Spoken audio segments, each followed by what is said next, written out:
épuisé au travail, est-ce qu'on est vraiment épuisé par le travail ou est-ce qu'on est épuisé et que le travail y contribue? Comment on peut arriver à faire le tri? L'épuisement au travail, c'est vraiment cette sensation où tu as du mal à te lever, tu as du mal à y aller.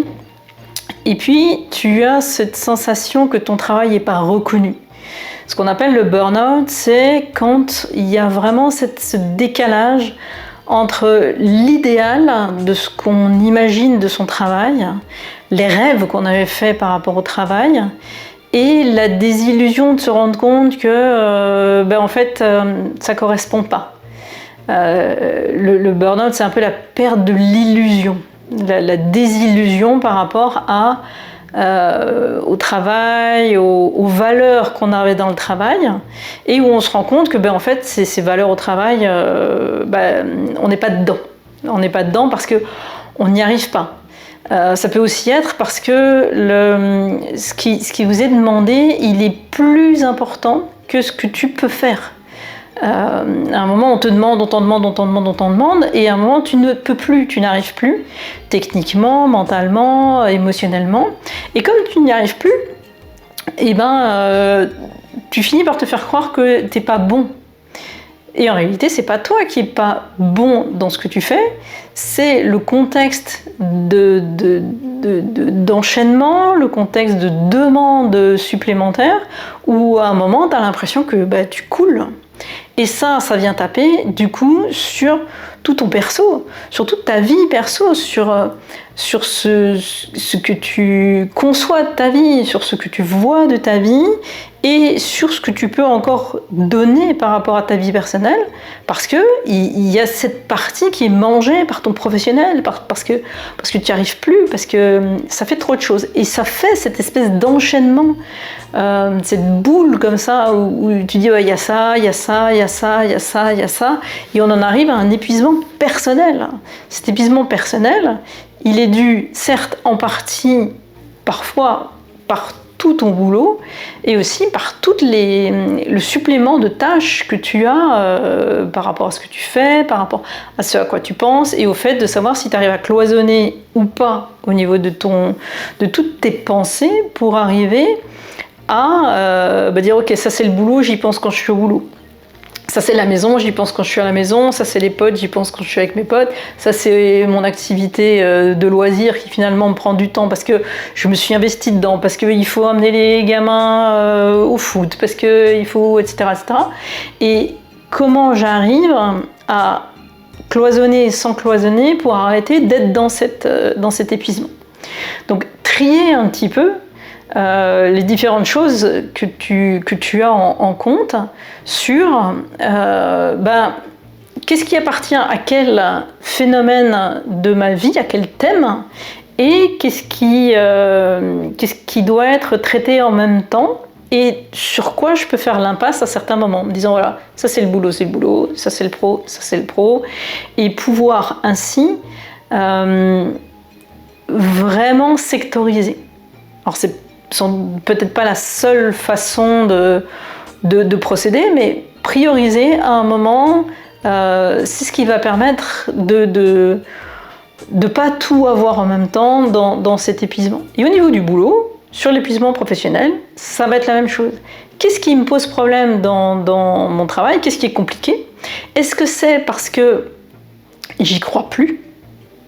Est-ce que, si je fais un parallèle, est-ce que je suis sapeur-pompier, mon métier c'est de sauver des vies, et en fait je me rends compte que certes j'en sauve, mais parfois j'en sauve pas, et est-ce que je perds l'illusion de croire que je peux vraiment sauver des vies? Est-ce que c'est possible? Je suis médecin, c'est la même idée, mais je travaille dans une institution où je suis assistante sociale. Mon idéal, c'est d'aller aider les gens par rapport à de l'administratif, de la compréhension, du soutien, et je me rends compte que tout ce que je fais, ça aide pas les gens, ou que les institutions pour lesquelles je vais les accompagner, demander des choses, ils n'obtiennent pas derrière. Peu importe le métier en fait, c'est pas les métiers où on s'imagine. Alors c'est plus facilement des métiers qui sont en relation avec l'aide, aux autres, mais dans tous les métiers, on peut avoir comme ça cette saturation qui fait qu'à un moment, on n'y arrive plus, on n'en peut plus, parce que soit on est désillusionné de l'objectif, de pourquoi on a fait ce métier, soit parce que la charge de travail est trop importante par rapport à ce qu'on peut réellement faire, soit parce que la pression qui parfois peut être mise par un responsable ou un responsable de responsable est trop importante. C'est toujours quand il y a un décalage entre ce dont je suis capable, ce que je peux faire, et ce qui m'est demandé, ou les attentes que j'ai moi-même de moi vis-à-vis de moi.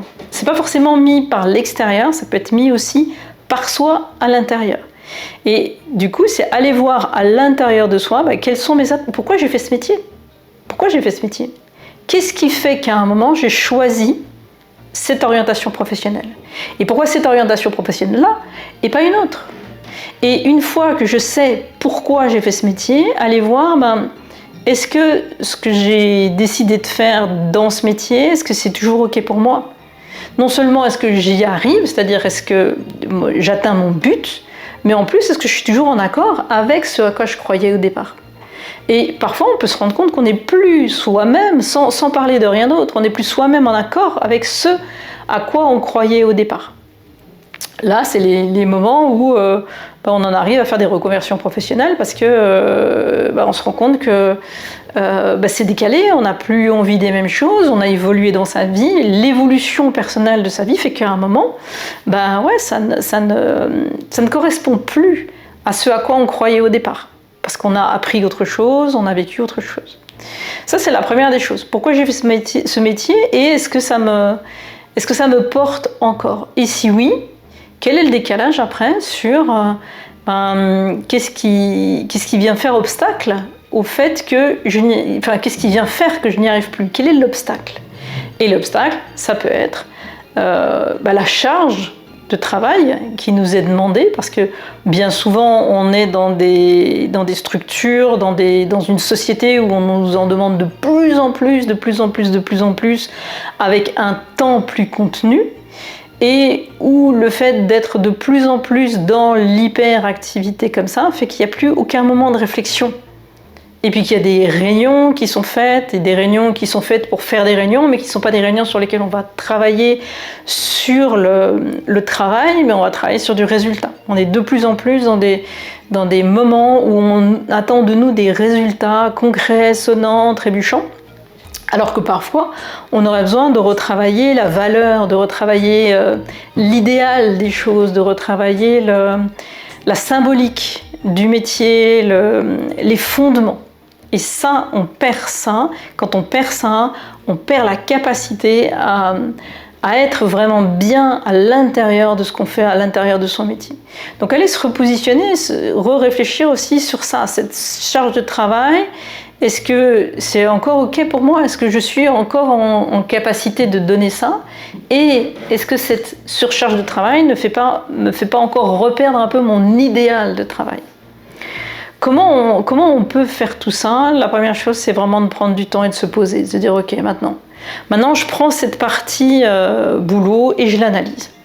Je l'analyse en me disant, là, au niveau de mon choix de métier, qu'est-ce que c'était et est-ce que je suis toujours OK?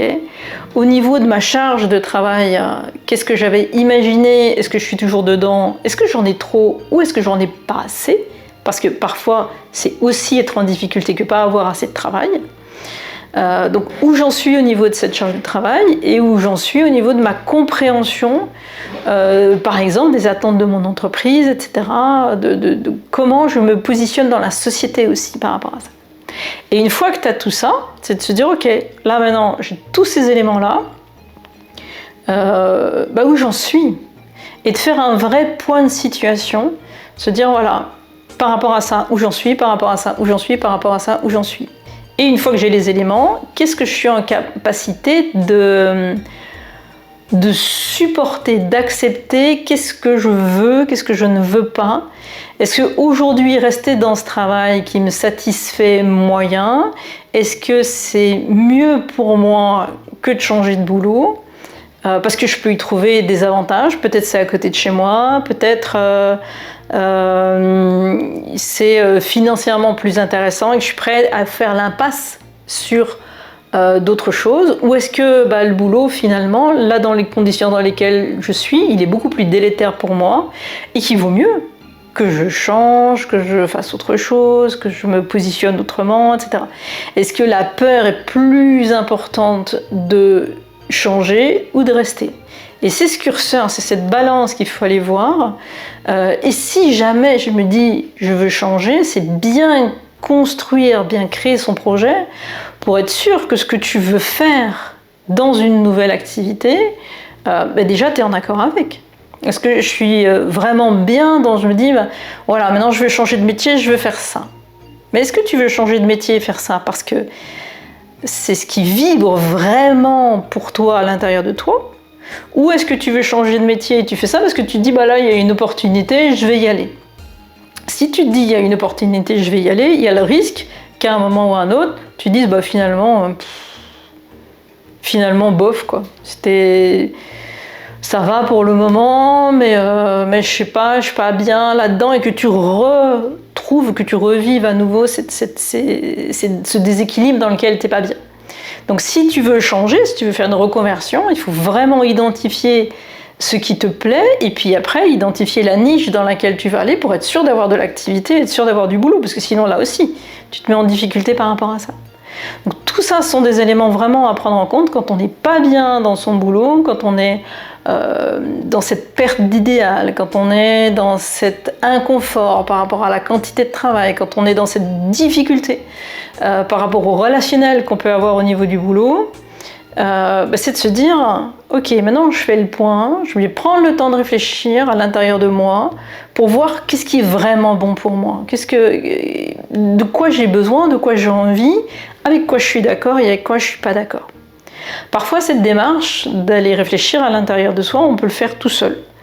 Ça demande d'avoir déjà une pratique de la réflexion de soi, mais c'est tout à fait possible. Et puis parfois, pour d'autres, c'est nécessaire d'être accompagné par un thérapeute qui va venir questionner, qui va venir t'aider à réfléchir. Dans ces cas-là, c'est ce qu'il faut faire. C'est faire le meilleur pour soi, pour vraiment aller analyser à l'intérieur de soi ce qui se passe, pour ensuite construire et prendre les bonnes décisions par rapport à une activité qui quand même est importante, parce que ça prend énormément de temps, le travail dans la journée, dans la semaine, dans le mois. Donc faire quelque chose avec lequel je suis vraiment en accord et qui me mette confortable au quotidien pour que ma vie soit belle et équilibrée en permanence.